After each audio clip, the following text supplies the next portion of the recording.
I remember the sound of the pen scratching across paper. That was the moment my husband signed away our future. He thought he was protecting himself, guided by his sister's poisonous whispers. He didn't know I was already 3 steps ahead. He didn't know he was sealing her fate, not mine. The room smelled of stale coffee and smugness. His family gathered around like vultures, congratulating themselves on their clever little scheme. They thought I was too blind, too naive, too in love to notice. They forgot I was listening, always listening. When I first met his sister, she hugged me too tightly. Her perfume was sharp, cloying, like lilies left to rot in water. She smiled, but her eyes catalogued me. I mistook it for protection, an older sister guarding her brother.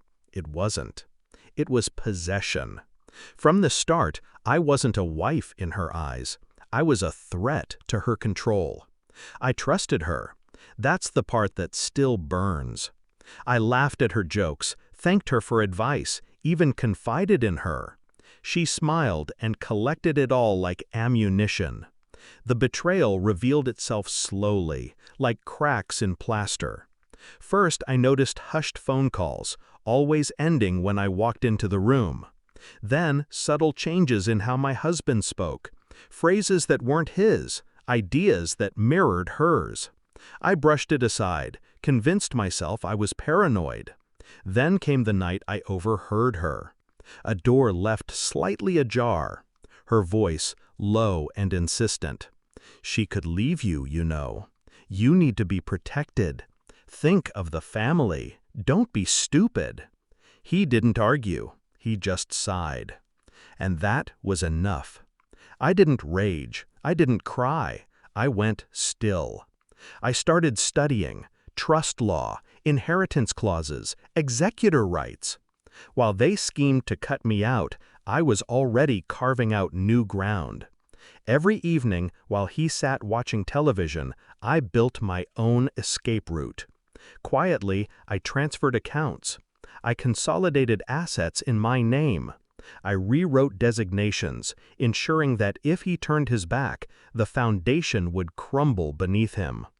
I didn't fight for his love anymore. I fought for my survival. The papers were drafted by her, of course. She gloated about it in the kitchen, her laughter spilling like broken glass.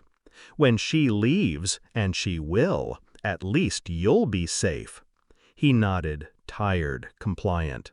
And when he finally signed, she looked at me, a tiny smirk. Victory. But she didn't know what I'd already arranged. That same week, I had filed my own documents. Our joint assets, frozen.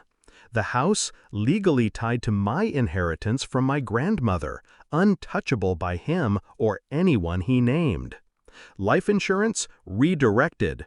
Beneficiaries reassigned. Every string they thought they held had already been cut. The day of reckoning came quietly. A letter arrived. My attorney's timing was impeccable. While she preened as executor, the bank notified them of the freezes. The accounts she thought would fall into her lap were locked, inaccessible without me. His face drained of color as he read the fine print. "What did you do?" he asked, voice trembling. I met his eyes, calm. "I just protected myself, like you did." Her rage was volcanic. She screeched, accused, blamed. But beneath it, I saw the flicker of realization. Every move she made, I had already anticipated. The climax wasn't loud. It was surgical. At the lawyer's office, the truth lay bare. Her executorship was meaningless. Without assets, without control, she was holding scraps of paper. My husband sat in silence, ashamed, cornered. She glared at me like she could burn holes through my skin. I didn't raise my voice. I didn't gloat. I simply leaned forward and said, "You underestimated me. You mistook silence for weakness. That was your mistake." In that instant, she knew. The power she thought she'd stolen was never hers. Walking out of that office, I felt no sorrow. The marriage was already a corpse, long before the signatures. What I felt was clean, sharp relief.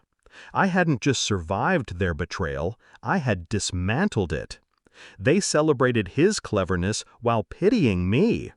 They thought I was blind, fragile, disposable. But I was patient, and patience is deadlier than rage. He signed their will. He signed away his loyalty. He signed believing he had cornered me.